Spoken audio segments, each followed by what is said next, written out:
Se anche tu hai passato l'infanzia a spendere tutta la tua paghetta in sala giochi a giocare ad un gioco come questo, bene, crescendo, si sa, la paghetta diventa uno stipendio, il motociclista non può fare nient'altro che peggiorare e quindi nasce lei. Le prime modifiche che saltano subito all'occhio sono l'installazione del telaietto posteriore della Dragster e i manubri dell'F3. Certo, non è stato così semplice montare queste parti, perché adesso vederla montata sembra tutto facile. Sam, durante l'installazione, qualche problemino l'ha incontrato, no? Qualche problemino l'ho riscontrato, esatto, soprattutto nel montaggio dei 6 manubri anteriori, perché come puoi vedere abbiamo dovuto montargli anche una pompa del freno accossato, una pompa radiale, perché la sua originale appunto picchiava nel telaietto con il montaggio dei 6 manubri. Sì, questa cosa la ricordo. Anche perché poi l'intenzione nostra era quella di tenere i manubri il più larghi possibili e quindi... Esatto, mantenere una postura comunque relativamente comoda e adeguata per l'utilizzo in pista. E questo di certo non ce lo permetteva. Abbiamo cambiato anche la vaschetta del freno per riuscire appunto a posizionarla in una maniera adeguata. E cambiando la pompa del freno abbiamo cambiato anche il comando della frizione, installando un comando accossato anche di qua. Bello, sono rimasti i comandi luce originali, questi ci permettono ancora di cambiare le mappe e di gestire l'elettronica. Esatto. L'elettronica è rimasta quella di serie. Sostanzialmente la moto rimane una Brutale 800 RR, quindi per quel che sono le funzioni dello strumento, il cambio elettronico con il blipper e la moto di per sé rimane una Brutale 800 RR. Quel che cambia sostanzialmente appunto è l'impostazione di guida. Infatti abbiamo cambiato anche le pedane montando delle pedane arretrate e il telaietto posteriore della Dragster ci riesce a far mantenere una posizione un po' più incollata al serbatoio, quindi un pochino più avvolgente. Sì, io l'ho guidata, quindi mi ricordo bene qual è la posizione di guida. Per quanto riguarda le performance però mi sa che anche lì abbiamo fatto solo il primo step, non abbiamo ancora completato la preparazione completa. Esatto, abbiamo deciso di montare il nostro kit di aspirazione che... È vero. Esatto, che consiste nei filtri dell'aria e nelle nostre bocche maggiorate. Il kit RAM kit per la Brutale e per la Dragster, perché poi questo monta sia su tutte le Brutali e su tutte le Dragster, esattamente. Che è uguale per le due moto. Ok. Esattamente. Abbiamo anche rimosso il faro chiaramente perché era una cosa superflua per l'utilizzo in pista, montando questa mascherina che mantiene tutti i cavi all'interno. Una cosa che invece non si vede, ma che si percepisce, è che abbiamo disinstallato l'ABS, quindi abbiamo dovuto cambiare i tubi dei freni e quindi fare una presa diretta per il freno posteriore e per l'anteriore. Il kit tubi dell'F3. Il kit tubi, esatto. Abbiamo montato il kit tubi sostanzialmente dell'F3. il kit tubi dell'F3. Spenta l'ABS dalla strumentazione, così almeno non ci sono errori e la moto funziona perfettamente, frenava perfettamente.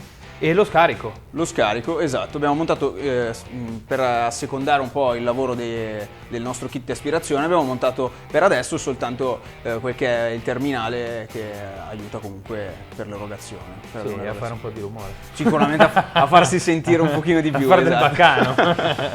Sì. Poi per quel che sono stati tutti gli accorgimenti estetici, quindi la verniciatura delle piastre, dei manubri, del telaio, comunque perché il telaio nero lucido è un po' una particolarità. Tutti i passaggi dei cavi, del cablaggio, sono tutti dei piccoli lavori che comunque fanno di questa moto un vero gioiello, diciamo. Dai. Sì, poi il tempo scarseggiava e quindi questo è verniciato a bomboletta, questo è verniciato in qualche modo, era giusto per vedere un attimino l'insieme, per provarla e poi dopo rifinire completamente tutta la parte di estetica.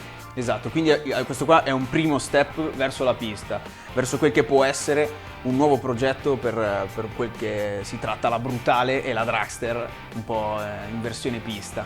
Beh, parliamo di com'è guidarla allora, perché io me la sono goduta tutto il sabato pomeriggio e l'ho provata. Diciamogli un po' com'è. È bellissima, da guidare è bellissima, effettivamente sembra di guidare la moto del giochino, ti sembra di tornare bambino, ti manca qualcosa intorno inizialmente, perché abituati a vedere l'F3, saltare su questa, sembra che ti manca qualcosa. Il serbatoio risulta comodo, perché comunque la posizione di guida è comoda. Non è comodo avere una sella così scavata che ti obbliga un po' alla posizione di guida. Non riesci a muoverti quindi bene. Fai più fatica a muoverti e rimani molto incassato dentro nella moto. Sono rimasto un po' deluso dalle sospensioni, che per strada funzionano abbastanza bene, ma in pista, ahimè, hanno delle lacune. Quelle che sono le sospensioni di serie di una Brutale 800. Il mono dietro, regolandolo, siamo riusciti ad avere un buon setting. La forcella anteriore invece siamo stati costretti praticamente a precaricarla tanto, oltre a quello che è la normale quota di utilizzo, e ad utilizzare l'idraulica praticamente tutta chiusa, perché in staccata o in alcuni frangenti delle curve dove ci sono qualche buco un pochettino più importante, la sensazione non era per niente piacevole, sembrava di avere l'anteriore che scappasse via tutto d'un tratto. Quindi abbiamo raggiunto praticamente il limite di queste sospensioni. Sì, in pista sì. Poi sicuramente gioca a sfavore della sospensione la posizione di guida, perché l'abbiamo caricata molto di più sull'anteriore. Per quanto riguarda l'erogazione del motore, ecco come si comportano i nostri... È impressionantemente bella l'erogazione, bellissima, non finisce mai. L'unico problema è che forse bisogna cambiare la spia del limitatore, bisogna mettere una spia che ti lampeggia in modo più visibile, perché sei sempre al limitatore, quindi si sentono proprio il nostro kit di aspirazione, si sente a livello di erogazione, in che modo? Cioè nell'utilizzo in pista, caspita. Non hai quella sensazione di avere il motore che ti si siede, ma continua a tirare praticamente dal momento di spinta, di coppia, fino ad arrivare al limitatore. Fino ad arrivare al limitatore la moto spinge praticamente nello stesso modo, anzi ti sembra quasi di aver bisogno di altri 1000 giri per riuscire a sfruttare ancora potenza. Ti mancano dei giri motore. Poi per il resto la potenza di una Brutale 800 RR comunque è interessante, quindi ha già i suoi cavalli, funziona già bene. Adesso poi, visto che a noi non bastano mai, dobbiamo montare lo scarico completo e fargli la mappatura, perché... Esattamente, faremo magari anche qualche giretto con l'acquisizione per riuscire ad affinarla perfettamente, in modo da riuscire a ricevere tutti i dati dalla moto e riuscire a... Sì, portiamo avanti quello che è stato il progetto di sviluppo del dragster su strada, e lo facciamo in pista, che poi sarà anche più interessante farlo, perché comunque riusciamo ad utilizzare al meglio la nostra posizione d'arco.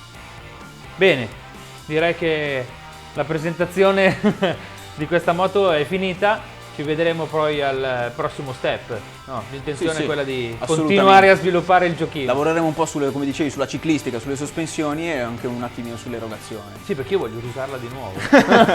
Io voglio andare. E fare il tempo. Adesso il giochino è partito. Ok, ci vediamo al prossimo video allora. Al prossimo video. Ciao. Ciao.